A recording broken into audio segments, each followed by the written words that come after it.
की हम बात कर रहे हैं, जिन केसेस की हम बात कर रहे हैं, उन केसेस में किस तरह से कानून की लड़ाई लड़ी जा सकती है, जीती जा सकती है या जीतने के मुकाम तक पहुंचाई जा सकती है, ये सारा संघर्ष वृंदा कोर्ट के भीतर और कोर्ट के बाहर लड़ रही हैं। तो वृंदा, आप अपने विचार रखें। शुक्रिया भाषा। मैं सबसे पहले तो इस पूरे कार्यक्रम किताब के लिए आमिर राजेंद्र चौधरी जी और गुलमोहर को बहुत शुक्रिया दूंगी कि इस तरह की किताब को आप हमारे बीच में लेके आए हैं हिंदी में। आप बिल्कुल ठीक कह रहे हैं, इसका हिंदी में ट्रांसलेशन होना ताकि एक बाकी की ऑडियंस के सामने भी, रीडरशिप के सामने जा सके, ये बहुत बहुत ज़रूरी है। मैं कानून से मेरा संबंध है, अदालत से संबंध है, इसलिए उस पर ही थोड़ा बात करूंगी। बाकी बातें रखी गई हैं और जिन लोगों का उसका ज़्यादा अनुभव है उन्होंने बात करी है। आमिर की किताब और कई साथियों की किताब है। एक और किताब याद आती है, अरुण फरेरा ने अपनी किताब लिखी थी, कलर्स ऑफ अ केज। जब वो पहले बंद थे, फिर उसके बाद उनको दोबारा भीमा कोरेगांव में बंद किया गया, अब वो बेल पर उस पे है। ये किताबें कानून को कटघरे में हमारे सामने रखती हैं। पूरी जुडिशल सिस्टम का, अदालत का, हमारी जमहूरियत में काम है अकाउंटेबिलिटी का, जवाबदेही का। कोई गुनाह करता है, कोई गलत करता है, सरकार गलत करती है, इंडिविजुअल गलत करता है, उसकी जवाबदेही के लिए ये पूरी न्याय प्रणाली बनी हुई है। मगर जब हम यहाँ पर बात कर रख रहे हैं, सुन रहे हैं, किताब पढ़ रहे हैं, और बहुत से ऐसे उदाहरण हैं और बहुत से ऐसे लोग हैं जो आज भी अन्याय के खिलाफ जिन्होंने बात करी है, संघर्ष करा है, जो आज जेलों में बंद है, तो वो सब हमको दिखाता है कि यहाँ पर जवाबदेही तो शायद न्याय प्रणाली की होनी होगी। न्याय प्रणाली को, और जब हम न्याय प्रणाली, क्रिमिनल जस्टिस सिस्टम की बात करते हैं तो वो उसमें पुलिस भी आती है, प्रोसिक्यूशन भी आती है, पूरा कानून आता है और पूरी जुडिशल सिस्टम आता है कि उसकी अकाउंटेबिलिटी और उसकी जवाबदेही कहाँ है। तो ये सवाल मुझे लगता है हमारे बीच में उठना बार बार बहुत ज़रूरी है। और ये सवाल लोगों के अनुभव में कई सालों से इस पर बात हो रही है, पर उसको एक केंद्र बिंदु बनाकर उठाना ज़रूरी है, क्योंकि जब कोई एक ऑर्डर अच्छा आ जाता है तो ऐसे हम लोग को लगता है, देखिए जुडिशरी ने कर दिया, कमाल कर दिया, जस्टिस हो गया, आज भी इंसाफ मिल रहा है। मुझे लगता है थोड़ा एक perspective, systemic perspective of analysis बहुत ज़रूरी है, जो सोशल मीडिया उसके लिए बहुत बुरी जगह है और वही आजकल पूरा ओपिनियन को फॉर्म कर रहा है। तो ये जो इंस्टीट्यूशनल इनजस्टिस हो रहा है उस पर सवाल उठाना, क्योंकि ये सब जो केस है ये एक बहुत बड़ी कहानी बताते हैं और हर कहानी में स्पेशल डायमेंशंस भी हैं।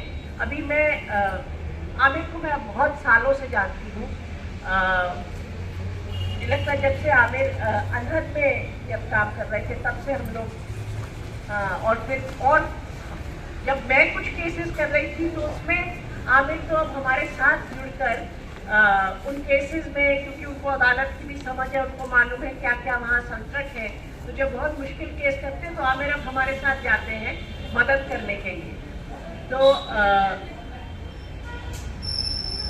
हर एक में एक अलग डायमेंशन भी है और वो याद रखना बहुत ज़रूरी है। अभी हम जब बात कर रहे थे तो कि सिर्फ आईपीसी था, तो मैंने कोई टाटा वाटा नहीं लगा था, तो मैंने आमिर को कहा मगर तुम तो मुसलमान हो, तो कानून बदल जाएगा, कानून का अप्रोच, कानून का रवैया आपकी तरफ बदल जाएगा क्योंकि तुम मुसलमान हो। तो गुनाह अलग बात है, आपकी पहचान पहले आपको कटघरे में खड़ी करती है और ये आज की हकीकत है। और इसको इससे दूर भागने में कोई फ़ायदा नहीं है। इसका इसका एनालिसिस और इसको चैलेंज करना बहुत ज़रूरी है। 19 केस आमिर के ऊपर लगे, लोग घायल हुए, मरे, किसी के कोई विकलांग भी हुई महिला जिनका आपने जिक्र किया, बताया आपने हमें उनके बारे में। तो किसी ने तो ये विस्फोट किए थे, विस्फोट अपने आप नहीं होता। तो पुलिस ने एक्चुअली कभी किसी को जिसने किया उसको तो पकड़ा ही नहीं। तो ये जब पूरा एक एंजाइटी क्रिएट की जाती है सोसाइटी में, जो एक नॉर्मल बात है, जब अगर बम के विस्फोट होके बहुत जगह तो कोई भी आम नागरिक जरूर एंशियस होगा, क्राइम बढ़ेगा, एक एंजाइटी होगी। मुझे लगता है उस समय ये कहना कि नहीं आप एक पॉलिटिकल एनालिसिस देखिए स्टेट का और इसको हम सोसाइटी की एंजाइटी को नज़रअंदाज करते, तो वो अपने आप में मेरे हिसाब से एक अच्छा अपनी बात को आगे रखने का शायद कोई अच्छा तरीका नहीं होगा। तो वो बम विस्फोट हुए, लोग घायल हुए, वो बहुत बुरी बात है, गलत बात है, मगर पुलिस ने तो उनको कभी पकड़ा नहीं। सिस्टम ने तो किसी से पूछा नहीं कि आप अगर इतने आपका जो पुलिस का काम है, आप इतना गलत कर रहे हैं कि बेगुनाह लोगों को आप जेल में डाल रहे हैं और जिन्होंने किया उनको तो आप पकड़ ही नहीं पा रहे हैं। तो ये तो आपकी काम के ऊपर भी, आपकी शेयर कॉम्पिटेंस के ऊपर एक बहुत बड़ा सवाल उठाता है।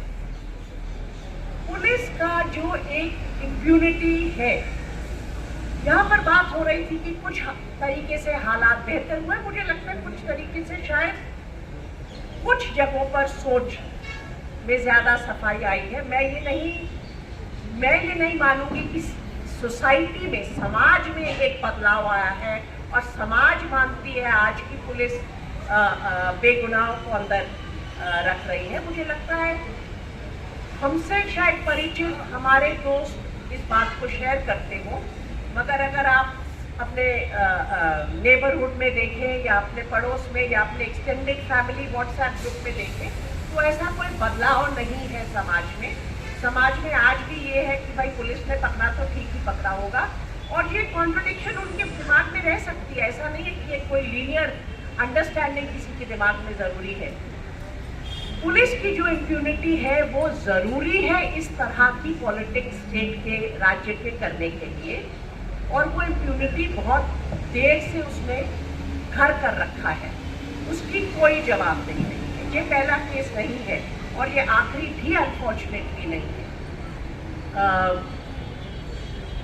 परसों मैं दिल्ली हाई कोर्ट में फैज़ान की मां की तरफ से मुकदमा की बहस कर रही थी। 2020 फरवरी में जब नॉर्थ ईस्ट दिल्ली में हिंसा शुरू हुई थी, तो 1-2 वीडियो वायरल हुए थे जिसमें मुसलमान लड़कों को पुलिस मार रही थी और जनगणमन गाने के लिए मजबूर कर रही थी ताकि वो अपने नेशनल पेट्रियोटिज्म का सबूत दें। उसमें फैज़ान जो था उसको फिर मारपीट करने के बाद ज्योतिनगर थाने में बंद रखा, और जब वो ऑलमोस्ट मरने वाला था 25 रात को उसको छोड़ा गया और 26 को वो मर गया क्योंकि उसको इतने जख्म थे। 4 साल से हम दिल्ली हाई कोर्ट में मैं ये बहस कर रही हूँ केस के लिए एक SIT नियुक्त की जाए, क्योंकि क्राइम ब्रांच 4 साल से अभी कह रही है हम वो कर रहे हैं, वीडियो को देख रहे हैं, हम वॉइस सैंपल ले रहे हैं, हमने अभी नई टेक्नोलॉजी मिली है, वो कुछ और ज़्यादा हमें उसमें एम्पलीफाई कर देगा वीडियो को। ऐसे तमाम टेक्नोलॉजी बढ़ती जा रही है, हर रोज़ एक नया उनके पास नई कहानी होती है, हर तारीख से पहले बस अब हम ये ढूंढने ही वाले हैं। 4 साल से वो कौन पुलिस वाले थे, वो अब ये वो नहीं मना कर सकते कि वो मरा कि उन्होंने पीटा, क्योंकि वो वीडियो सब देख चुके हैं और उन्होंने वर्दी पहनी हुई है। तो ये कल की नमाज की जो बात हुई आमिर ने रखी, पुलिस का कई समुदाय को करते हैं, आज मैं विशेष मुसलमान समुदाय की बात कर रहे हैं हम। पुलिस का मुसलमान समुदाय की प्रति क्या रवैया है और वो उनको किस तरह ट्रीट करते हैं, ये लॉ में इसको एक टर्म दिया गया है जो विच इमर्ज आउट ऑफ कि जो पुलिस का रवैया रहा है ब्लैक लोगों की तरफ, चाहे यूके में और चाहे यूएसए में, तो उसको इंस्टीट्यूशनल बायस करके माना जाता है। ये इंस्टीट्यूशनल बायस हिंदुस्तान में पुलिस के अंदर है, इसका एविडेंस है, इसका डेटा है, ये किताबें, ये कहानियाँ, ये बातें, ये वीडियो, उसका एविडेंस है। मगर क्या कोई पुलिस वाला को कोई चिंता है कि भाई जिसने उसको पीट पीट के मार दिया वो आज भी पुलिस में वर्दी में है? हाशिमपुरा में जिन्होंने मुसलमानों को 1987 में मारा था और जिनको अक्टूबर 2018 में जाके दिल्ली हाईकोर्ट से सजा मिली, जब तक अक्टूबर 2018 में उनको सजा मिली थी उस दिन तक वो बंदूकधारी पीएसी के जवान बेल पर थे और वो ऑन ड्यूटी रहते थे। तो ये जो इंस्टीट्यूशनल बायस है इसका एविडेंस है देश में, मगर कोई नहीं इंटरेस्टेड, ना पॉलिटिकल क्लास ना पुलिस लीडरशिप, कि इस मामले में कुछ बदलाव किया जाए, क्योंकि वो एक तरह की राजनीति को और एक तरह के दबाव को, और ये केवल मुसलमानों के खिलाफ नहीं है, ये औरों के भी खिलाफ रहता है, उसको कैसे रखा जाए। एनएचआरसी ने शायद आमिर को एट सम पॉइंट कुछ मुआवजा दिया था। आज की एनएचआरसी वैसे मुआवजा भी देना बंद कर दिया है। तो वो जो एक टोकनिज्म था कि भाई गलत हुआ है, आज की तारीख में वो गलत शायद नहीं माना जाए, इसलिए इंस्टीट्यूशनल रिस्पॉन्स नहीं हो रहा। अब मैं जुडिशरी के बारे में बोलना चाहती हूँ। ये सब कुछ जो हो रहा है ये जुडिशरी से छुपा हुआ नहीं है, वो इसी यहीं रहते हैं, उनकी मर्जी है कि वो ये बातें सुने या ना सुने। ये किताबों को सबसे ज़्यादा ज़रूरी 2 लाइब्रेरी में होना चाहिए, पुलिस अकेडमी और जुडिशल अकेडमी। हर स्टेट की जुडिशल अकेडमी है और एक नेशनल जुडिशल अकेडमी भोपाल में है। हर इसी तरह हर स्टेट की पुलिस अकेडमी है और नेशनल पुलिस अकेडमी हैदराबाद में है। मुझे तो लगता है ये हमको बिल्कुल कोरियर करके एक कवरिंग लेटर के साथ भेजना चाहिए, क्योंकि ये बातें उनको पढ़नी होगी। ये उनकी मनमर्जी की बात नहीं है, ये एविडेंस है कि इस डेमोक्रेसी में आप क्या कर रहे हैं। और अगर आप यहाँ पर ट्रेनिंग करते हैं, जजेस की ट्रेनिंग हम नहीं बोलते हैं, ओरिएंटेशन करते हैं, तो ये ओरिएंटेशन की सख्त ज़रूरत है। इस देश में मलिशियस प्रोसिक्यूशन का कानून नहीं है। आपने ये सवाल पूछा कि इतने झूठे मुकदमे और फिर बरी हो जाते हैं। 14 साल का कारावास आप झेल के आ रहे हैं। वैसे तो 14 साल के वनवास की बहुत बातचीत रहती है, तो उसमें आप किसी को क्या जिम्मेदारी मिलती है? कानून ही नहीं बनाएंगे, चलिए लेजिस्लेचर नहीं बनाएंगे। और ये भी हम ध्यान रखें कि आमिर जब उठाए गए थे तो ये वाली सरकार नहीं थी, ये स्टेट की फंक्शनिंग की बात है। और केवल हम अगर अपने पूरे ध्यान को इस तरह सीमित कर लेते हैं तो वहाँ पर हमारा एनालिसिस डगमगाता है। इसलिए मुझे लगता है ये बातों को ज़्यादा व्यापक रूप से समझना और उसका एनालिसिस करना।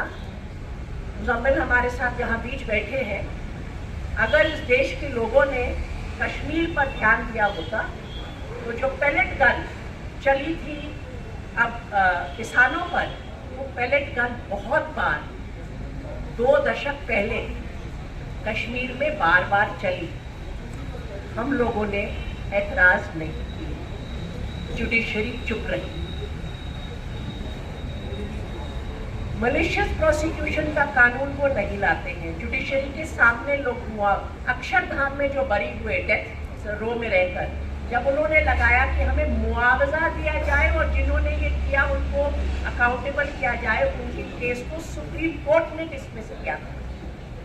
तो ये एनालिसिस जो है इसमें हमको देखना होगा कि जो अदालतों का भी क्या रोल है।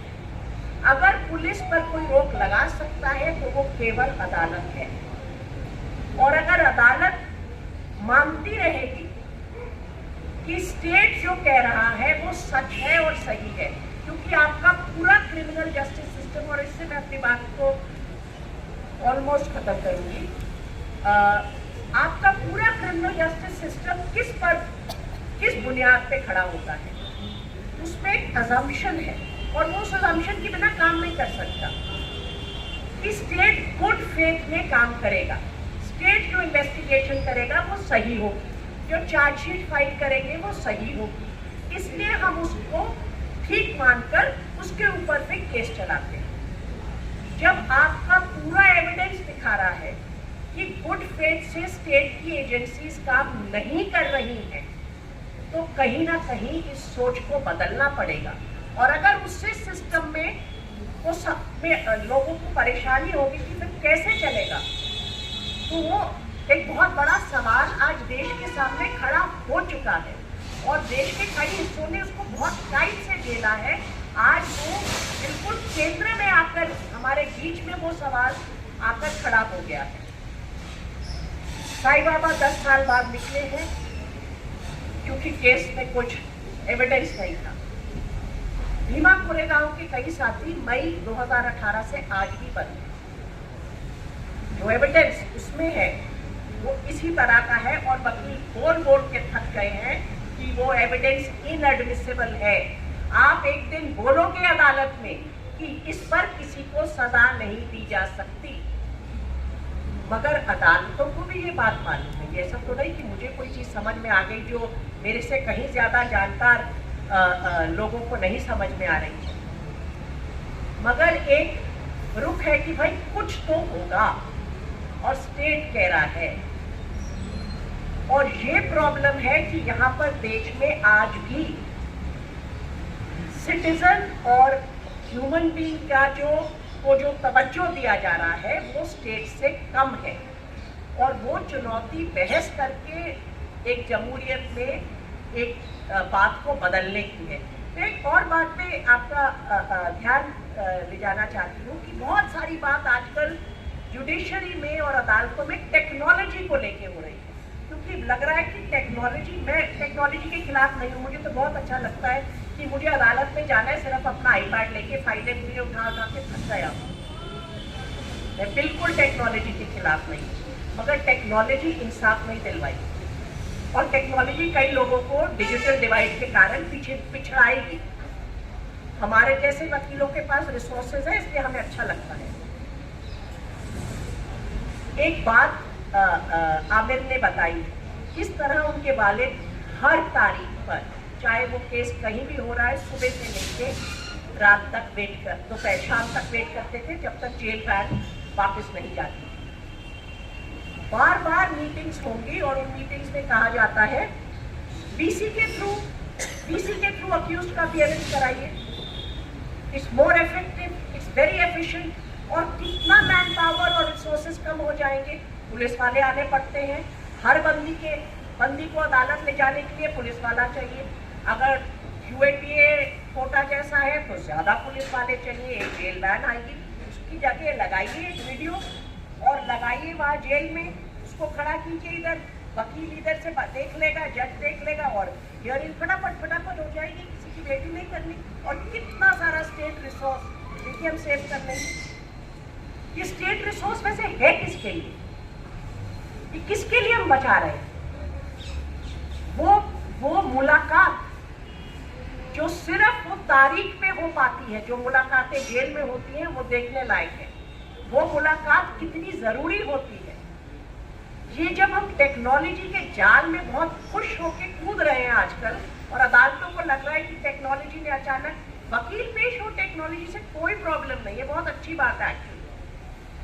मगर कुछ जगहों पर टेक्नोलॉजी का जो हस्तक्षेप है वो बिल्कुल बुनियादी हकों के खिलाफ। और इसलिए केवल ये सोचना कि टेक्नोलॉजी ही अब हमें समझा देगी कि कहाँ से हमारा आगे का रास्ता निकलेगा, तो आगे का रास्ता तो कहाँ से निकलेगा, ये बातें हमें किताबें बता रही हैं, इनके अनुभव बता रही हैं। जो नया भारतीय न्याय संहिता में बोला गया वो जुलाई से आ जाएगा, उनकी मर्जी है, जिस दिन ऐलान कर देंगे वो आ जाएगा। भारतीय न्याय संहिता में टेररिस्ट एक्ट को एक ऑफेंस बना दिया गया है, जो आज तक टाडा, कोटा, यूएपीए जैसे ऑफेंस लॉज जो एक्स्ट्राऑर्डिनरी काउंटर टेरर लॉज माने जाते थे, उसकी जरूरत ही नहीं है। बिल्कुल वही परिभाषा है टेररिस्ट एक्ट की जो अब आपके Bharatiya Nyaya Sanhita which is the new penal code, the Indian penal code, उसमें है। तो अब इस माहौल में जहां पर आपको ये दिख रहा है पूरे क्रिमिनल जस्टिस सिस्टम का, उसमें इस तरह की परिभाषा डाल दी गई है, तो कहां पर ये कहानी हमें लेकर जाएगी और क्यों ये बहस बहुत जरूरी है और क्यों कटघरे में आज पूरे लीगल सिस्टम को खड़ा करना बहुत जरूरी है। शुक्रिया।